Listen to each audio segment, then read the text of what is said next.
Finally! Jesus fuck, I've been spamming cracked blue IOs for an hour now. Let me just fashion souls it up by equipping my Ring of the Living. There we go. Where's that unfortunate fool? Wait, an item bag? Oh, I've got a bad feeling about this. Well, I didn't get sniped by a grape bow, or ganked by people in Chameleon. What is this anyways? A top 10 on Dark Souls weapons? And it's a worse list? Oh, lovely.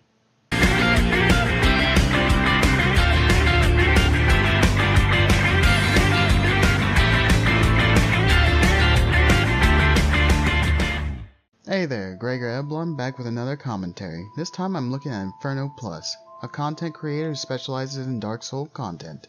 The video in question today is his top 10 worst Dark Souls weapons, and there are problems. Oh, are there problems. Now, some may take issue with the fact that the video was released in November of 2017. However, with the remastered Dark Souls 1 on the horizon, people will once again be searching for information, and may well stumble across this video. I'll start by skipping over his intro, as it's just him making jokes for 20 seconds. However, bear in mind, he sets no criteria as to how he came to these being the worst weapons. Let's jump in. Number 10. The light crossbow from Demon's Souls. This thing is bad, and it's very obvious that it's bad since it cannot be upgraded, and has absolutely no scaling whatsoever. And, to make things worse, the light crossbow is almost immediately outclassed by the compound shortbow, which you can get right after beating the first boss. And to top all of that off, the description of the bolts is a lying piece of shit. I do not think that means what you think it means, Demon's Souls. Wait just a second. In your own screenshot, the compound shortbow has to be upgraded once in order to match the power of the light crossbow. Also, hold the fuck up. One of your points against it is that it doesn't have any scaling bonuses?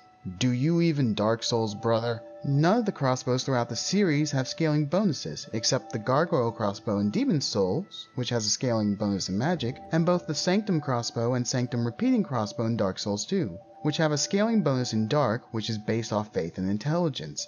And you're leaving out something important, stat requirements. The light crossbow only needs 10 endurance to use, while the compound shortbow requires both 18 endurance and 10 dexterity to use. You're making this out to be a lot worse than it really is. Yes, it's an early game range weapon that cannot be upgraded, but can still find use for those who have low dexterity as a ranged option before they can even use the compound shortbow, which, once again, needs to be upgraded to match the light crossbow. Not to mention it's also a crossbow, meaning it only needs one hand to fire. A bow requires both hands, so you can have the light crossbow in your right hand and a shield in the left, block an attack and fire off a quick counter shot. Now, on to your complaint about the bolts. The bolts you show, the black bolts, have the highest damage output of all the crossbow bolts, and comes late into the game, at which point you would have picked up the heavy or gargoyle crossbow, which would replace the light crossbow. But in all fairness, it is a bit mean for me to pick on a weapon that can't be upgraded, and there actually are quite a few other trashy weapons that can't be upgraded scattered throughout this series, so I'm not going to include any more of them on this list, so they can consider themselves lucky. So why is the light crossbow here? If it's unfair to pick on a weapon that cannot be upgraded, why did you include the light crossbow? And what about the other weapons that cannot be upgraded? Why do they get a free pass while the light crossbow gets slammed? Number 9. The Handmaiden's Dagger from Dark Souls 3. This is a weapon that people request that I use a lot, and taking one look at it can tell you why. This weapon is a joke. Its AR and scaling are absolutely pathetic, and it cannot be infused or buffed. And instead of getting a decent weapon art like Quickstep or Quickstep, it has Blind Spot. Cool. So what else does this epitome of mediocrity have in store for us? Well, when you put it in your offhand, it gets a unique moveset that is slower and worse than just using it normally.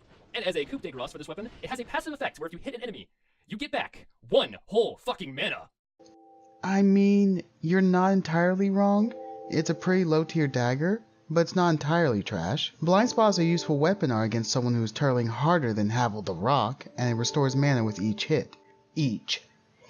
Since it's a dagger, it's easy to rack up multiple strikes on a foe in a short time, adding up your mana recovery. You could combine this with a shield or offhand weapon with a simple enchantment to recover more, as the simple enchantment recovers mana over time, or use it offhand to the Executioner's Blade to really recover your mana. Weaken the enemy with the Handmaiden Dagger and finish them off with the Executioner's Blade, as it gives 6 mana per kill.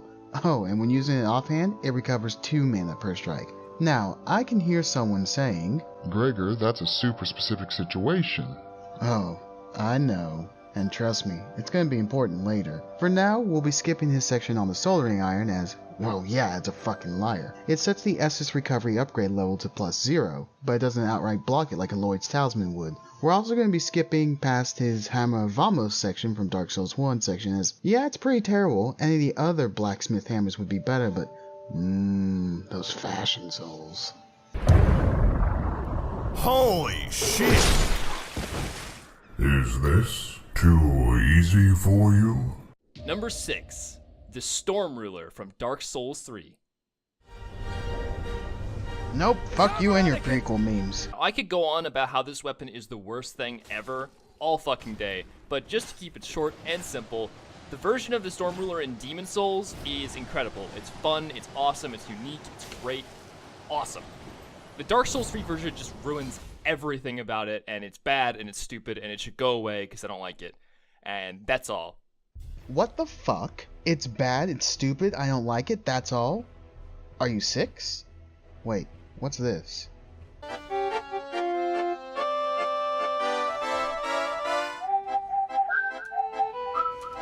He's done! He's done! We got him! Yes!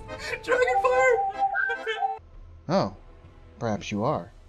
Back on topic, Inferno. You're a twat.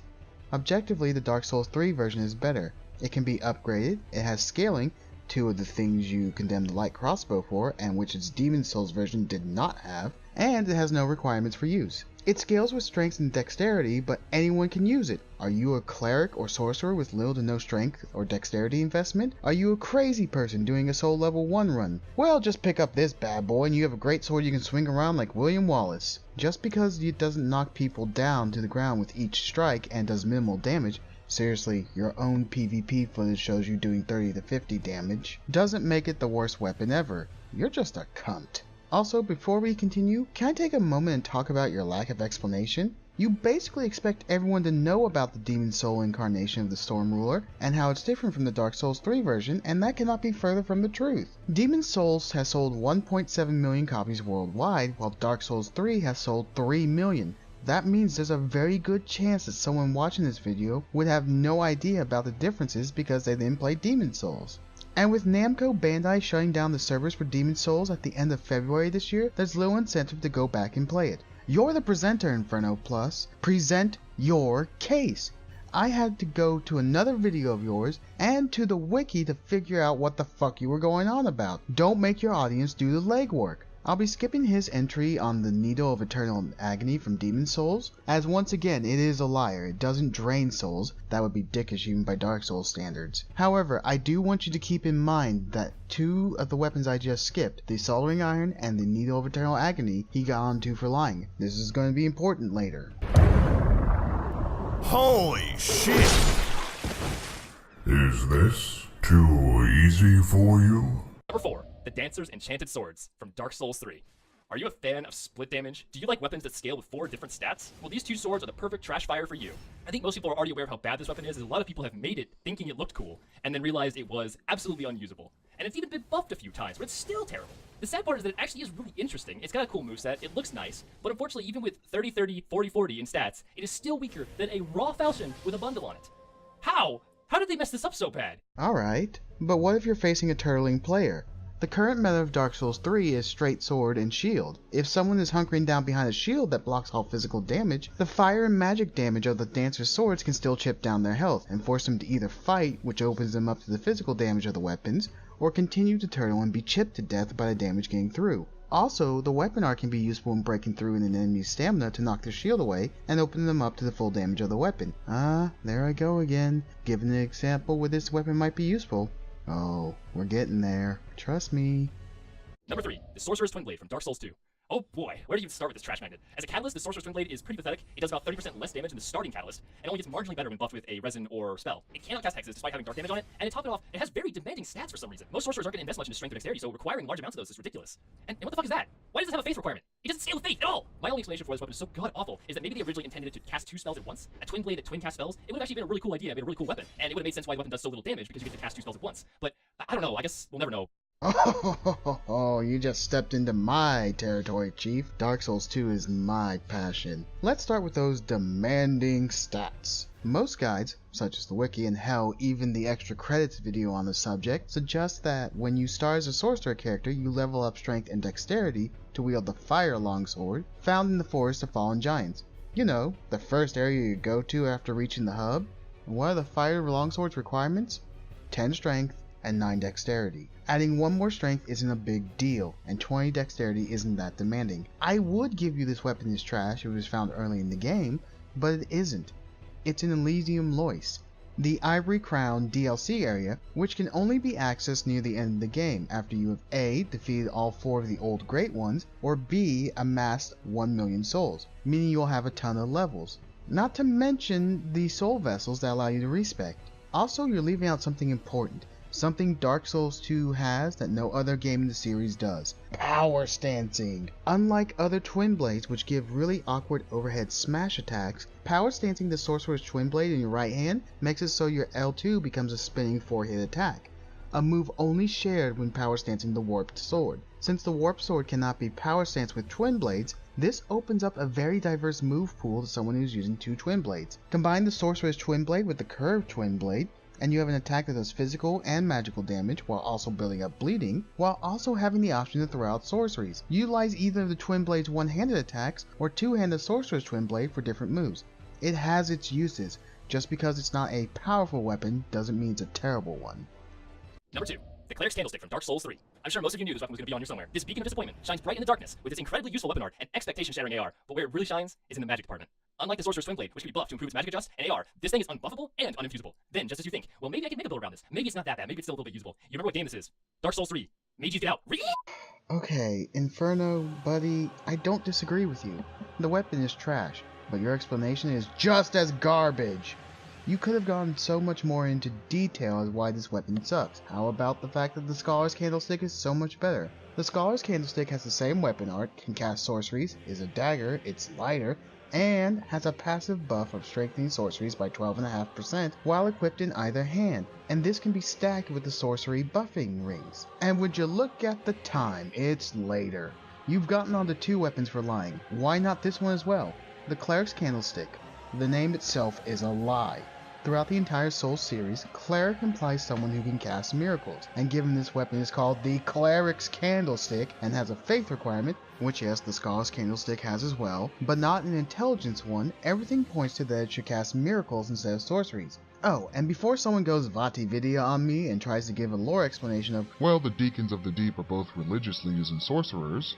I'm going to point out that the deacons who appear in the Cathedral of the Deep and the area after the Pontiff Sullivan boss fight use their candlesticks to hurl fireballs at you, as in pyromancies. The only other spell they use is Deep Soul, and that's only during the Deacons of the Deep boss fight, which is a sorcery. However, in your hands, the candlestick only casts sorceries, thus making a stronger case for the game lying to you by example. So we're about to hit the honorable mentions category, and boy there are issues here. Let's start with the Link. From this point until the number 1 entry, skipping over his joke number 1s, it goes to the 10-minute mark. Inferno, Brosif. Honorable mentions should be brief, and they should not go longer than your main entries. Pickaxe from Dark Souls 2. This weapon only avoids this list by having high AR and good scaling. Everything else about it is pretty terrible. It's also got good fashion though, so yeah.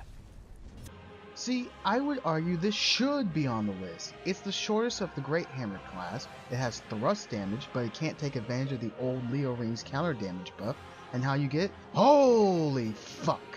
You have to lead a pig enemy from the top of Brightstone Cove throughout the level, which is mostly vertical, without killing it, losing its aggro, or having it fall to its death, down to the bottom of the level where it can eat mushrooms to reveal it. Not to mention it's outclassed by nearly every other Great Hammer in the game, in both terms of damage and reach. And don't require a fucking escort quest where your escort's trying to murder you that the game doesn't even tell you about. I get it, it's Dark Souls. Very few things are spelled out for you, but this isn't cryptic. This is straight up a god dang it moment. Aegis Crystal Staff from Dark Souls 3. I was originally going to include this because on release this staff was just objectively worse than the Court Sorcerer's staff, but now, at 60 intelligence, the Aegis Crystal Staff does 3% more damage than the Court Sorcerer's staff while under the effects of the buff. So if you like paying a ton of mana for a short-lived buff that gives you a tiny bit more damage, this is the staff for you. Okay, so this one's a bit weird. He's not wrong, but he's also not right at the same time. What do I mean? Well, I respect my Dark Souls 3 character to have 99 intelligence and 99 attunement, and at that point the Court Sorcerer's staff outperformed the Sage's Crystal staff. I was confused, as if the Sage's Crystal staff was better at 60, surely it should have been better at 99. But no, the Court Sorcerer's staff spell buff overpowered even a buff Sage's Crystal staff, so I respect my character to have 55 intelligence, and at that point the Sage's Crystal staff was the champ, until I dual wielded the staffs.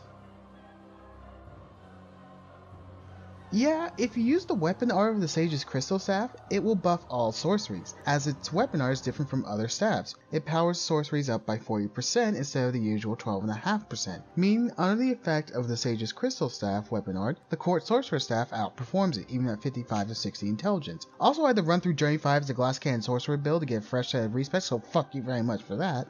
So why did I just go on this entire diatribe? Well, the Court Sorcerer's Staff is the better staff.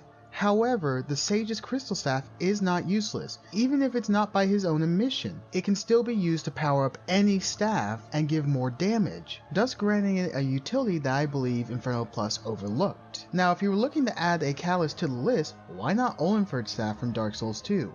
It's heavier and inferior for sorceries to the Witch Tree branch while requiring over double the intelligence requirement. And for hexes, the Sunset staff outperforms it.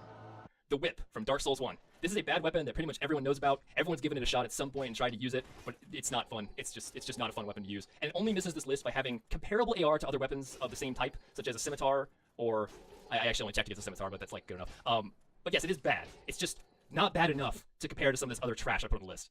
The fuck was this? Your wording was jankier than the netcoding of Dark Souls. Weapons of the same type? What does that even mean? Are you talking about whips? Small weapons? Dexterity-based weapons? I don't fucking know, and it's driving me up a wall. Oh, and the lovely research you did is just mwah, impeccable. Couldn't even be arsed to spend 5 minutes on the Dark Souls wiki, could you? I did, and not including scaling bonuses, I found the following additional weapons that have comparable AR. First, here's the whip, and its AR at plus 15. The longsword, the Balder side sword, the hand axe, and the spear all have comparable AR. Now, I want to address your pinned comment. Please stop asking why there is no ladle or broken sword. I can only answer that question so many times before I lose it. I did not include them as they are joke weapons or only used for upgrading into a different weapon, i.e. broken sword into Artorias sword. Yeah, your janking wording strikes again. Are you talking about the broken straight sword or the straight sword hilt? If it's the former, it's one of the worst weapons throughout the series, with its only saving grace being the low stamina consumption per swing. Hell, the warrior class in Dark Souls 2 starts with it, handicapping that class from the word go. If it's the latter, yes, its only real purpose is to become the uncursed greatsword of Artorias. However, it can still be used as a weapon, a terrible one, but it can still be used regardless, and a broken straight sword can also be used to fill the requirement. What does this have to do with the whip? I'm glad you asked. The whip can be combined with the soul of Priscilla to create the life hunt scythe. Even if the whip itself is not viable, it can be used to create a weapon, thus giving it a purpose, even by your comment's own criteria. Also, your whip honorable mention clocks in at 41 seconds. This is longer than some of your number entries. The soldering iron that I skipped was 21 seconds, and the storm ruler, not counting your prequel me media clip, was 20 seconds. This is not okay, Inferno. You spent more time explaining an honorable mention than 2 of your numbered entries. I'm skipping over the honorable mention for the Great Machete from Dark Souls 3, as it is just his opinion that the moveset is boring. The boom hammer from Bloodborne. Stopping you right there. I don't care how much you want to bullshit that Bloodborne is part of the Souls series. It's not Dark Souls. Fuck, the only reason I've let the Demon Souls entries slide is because Dark Souls is a spiritual successor to it. Bloodborne is a separate IP that, while maintaining the difficulty of the Souls series, is radically different in execution. Between the rally system that forces you to remain aggressive and maintain your limited healing items to the focus on faster and more aggressive combat, it's different enough to stand on its own from Dark Souls. You know what kind of person thinks adding a Bloodborne weapon, even as an honorable mention to a Dark Souls list is? A filthy casual. And last, but not least, the Ghostblade from Dark Souls 1. This thing is a trash fire, and it was going to be on the list until the last second when I noticed that it is actually the best option for a SL1 as a dagger. Now, SL1s can't use any daggers but this dagger, but this is the one they can use, so it does have a use case. It's not actually the worst thing ever, so go figure. It's still rare as hell, and you'll never find one, but technically it's okay in a very, very specific use case. So, good luck, SL1 guys. You... Holy fuck, you just shot your entire list in the foot! Not just the foot, you took out the entire leg! All that building up about specific use cases? Yeah, it comes to a head right here. If the only reason the Ghostblade is not on the list, by your own admission, is because it has a specific use case, why aren't any of the weapons on this list? Why does this list even exist? I'm not even going to go into how you're wrong because a soul level 1 can use a regular dagger, something you admitted was a mistake in the description. Did you not listen over this part? Did you not see an issue with your wording here? How this could be used against your entire list? Buddy, amigo, pal, you're failing harder than someone using a red-iron wind blade against someone who has the inkling of parrying. Deep breaths, Gregor. We're almost done. Also, this honorable mention is 47 seconds long. I don't need to explain the issue here again, do I? And now, number 1. The Spotted Whip from Dark Souls 3, because it made me lose on Soul Unit. Okay, so this confused me for a little bit. When I first heard this, I thought he was saying Soul Unit, but no, he's saying Solunaire. This is a reference to a live stream game show thing hosted by Orstava that he was on, and he lost on a question regarding the Spotted Whip. I get it, you want to play to your audience, and there's nothing wrong with that. But if you're making a joke that requires someone not only to know yourself, but a whole nother person in the channel, that's a bridge too far. Number 1. The entirety of Dark Souls 3. He's not actually wrong Number here, fight 1. me.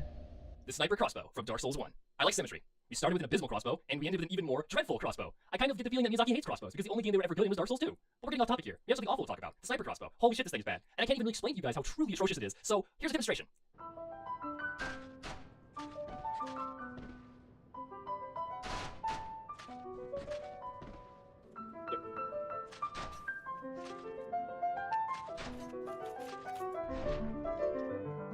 And there you have it, the top 10 worst weapons in Souls history. Feel free to keep the discussion going in the comments. It's always possible I made a mistake or I missed something, but I have done a lot of research and testing to make sure this list is as accurate as I can possibly make it. And with that, thanks for watching, and have a great day. Alright, everything wrong with your list comes to a head right here. Remember how I said back at the beginning to keep in mind there's no criteria for this list? It's really fucking apparent here. Is this the worst weapon because it's slow? Because it's terrible for PvP? You do know that PvP is only one part Dark Souls, right? The Sniper Crossbow boasts the longest range out of any bow or crossbow, which can be extended even further by using the sniper bolts and the hawk ring with it. Hell, even the mod you are using demonstrates what this weapon is intended for, if it wasn't made obvious by the name. Sniping, as in long-range combat. All your footage shows me, which you think speaks for itself, which is a whole nother issue, is that it has a slow reload and is a terrible idea for close-range combat, as sniper weapons tend to be. What about using it for PvE? Given its long range, it can strike a troublesome target to draw them out or outright kill them long before you are in range of their pointy sticks. Hell, even in PvP it can be used, as if you're in an area with long sightlines, you can get a few cheeky shots in, forcing your opponent to either waste their limited healing items to recover or fight you at a disadvantage in health. That's not even going into, based on your Ghostblade entry, that me bringing up a use case for it disqualifies it from being a numbered entry. No, I'm not over that. I will never be over that. There is one more thing I would like to address. I made a mistake or I missed something, but I have done a lot of research and testing to make sure that this list is as accurate as I could possibly make it. Yeah, to quote my colleague Boonslayer, I call bullshit. First and foremost, your whip honorable mention destroys that notion right out of the gate. As you mentioned, you only checked its AR against the scimitar, whereas I proved there are multiple weapons that have comparable AR. The fact you couldn't be arsed to see that the Storm Ruler is better than its Demon Souls counterpart for having scaling and upgrades instead of condemning it because you can't be a troll with it. The fact you thought it was even a good idea to consider a Bloodborne weapon for a Dark Souls list. The fact you didn't consider stat requirements for the light crossbow but used them in condemnation of the Sorcerer's Twinblade and the Cleric's Candlestick, and the fact your Cleric's Candlestick segment was so lackluster all points to this being rushed out. The research done here was the bare minimum on your part, and calling it extensive is a goddamn lie. With that, it's over, and it's final thoughts time. Inferno, I'm not gonna lie, this list was more garbage than the weapons you put on it. I get it, it's your opinion, and I'm not saying your opinion is wrong. The reasoning behind the majority of these entries, though, I could not get behind. You strike me as the typical warrior archetype. You want big, meaty numbers and physical damage, but fail to see utility as a positive. My advice to you is as follows. If you ever consider doing another list like this, try to look for other reasons a weapon would be used than just pure damage. Perhaps you'll be surprised by what you find, and you'll be able to come up with more concrete reasoning. I would also recommend having someone you respect look over your script. There was a lot of janky wording, and like I said in the Ghost Blade section, shooting yourself in the foot. Having another set of eyes can go a long way to resolving that issue. Since this is on Dark Souls, obligatory get good. Well, that was something. It took longer than I expected. Where is he anyways? Wait, was all this a distraction? You horrible cunt. Oh, excuse me. It's easy... Oh, what the fuck was I? That burp just sent me back. Building up bleeding.